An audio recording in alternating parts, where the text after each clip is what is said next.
এই কলেজের সম্মানিত অধ্যক্ষ মহোদয়কে, উনি আমাকে আজকের এই বিশেষ বিদায়ী সংবর্ধনা অনুষ্ঠানে আমাকে আমন্ত্রণ জানিয়েছেন এবং আমাকে এখানে আপনাদের সামনে এবং স্যারের সামনে কিছু বলার সুযোগ করে দিয়েছেন।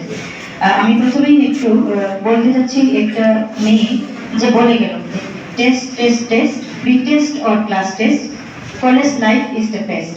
এটা খুব ভালো লাগলো আর কি আমার কথাটা শুনে, কারণ কলেজ লাইফে আসলে একটা, স্যার আমি একটু বলি স্যার, সময় বেশি নিব না, জাস্ট একটু।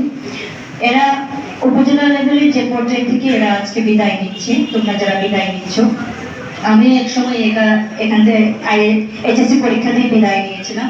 আসলে আমি যে অবস্থান থেকে ওখান থেকে উঠে আসছিলাম, সেই অবস্থান থেকে বিচার করলাম যে আমিও এখানে ছিলাম এবং এই ইয়াং জেনারেশনের মধ্যে, মানে এই পাশে আমিও কোনো একদিন বসাচ্ছিলাম। আজকে সময়ের ব্যবধানে আমি এইখানে আসি, তার মানে আমরা যারা এদিকে বসে আছি তারা হচ্ছে বর্তমান, আর আমাদের ভবিষ্যৎ যারা সেটা বসে আছে এই পাশে।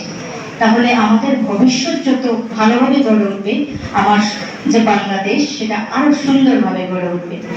আমি আরেকটা বিষয় বিশ্ব শিক্ষার্থীদের বলতে চাই, সেটা হচ্ছে তোমরা যদি আমার একটু দেখো স্যার, আমি একটু আমার কথাটা একটু বলতে হচ্ছে, সেটা কারণ আমরা সবসময় নিজেদেরকে অবহেলিত, হতাশা, বঞ্চিত, বৈষম্যের শিকার এগুলো ভাবতে ভালোবাসি, কেননা নেগেটিভ এনার্জি আমাদের ব্রেইনকে খুব দ্রুত ক্যাচ করে।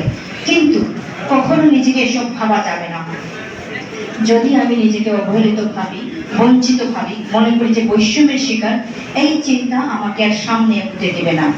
তোমরা জাস্ট এখন শুরু করছো, তোমাদের জীবন শুরু হলো মাত্র, এখন শুরু হবে আসল সংগ্রাম। তোমরা কোথায় যাবা? কলেজ থেকে ভার্সিটি লাইফে যাবা, ভার্সিটি লাইফে গিয়েই শুরু হবে আসল সংগ্রাম। সেখানে টিকে থাকতে হবে, অনেক প্রতিবন্ধকতা আসবে, যাটা আসবে ওটা সামনে গেলেই বুঝবা।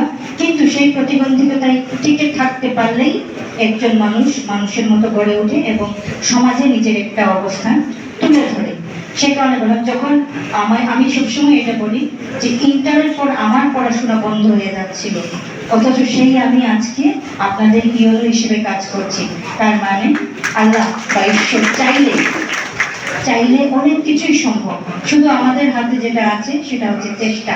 আমরা চেষ্টা করে যাব, কোনো কিছু নিয়ে আল্লাহর কাছে বা ঈশ্বরের কাছে অভিযোগ জানাবো না। উনি যেটা দিয়েছেন সেটা দিয়েই আমরা উঠে আসার চেষ্টা করব। এই মানসিকতা যদি আমাদের মধ্যে থাকে, আমরা কিন্তু সমাজে একটা অবস্থান তুলে ধরতে পারবো। এই বিষয়গুলো বললাম কারণ সামনে প্রতিবন্ধকতা প্রচুর আসবে, হতাশ হয়ে যাবা। আরেকটা বিষয়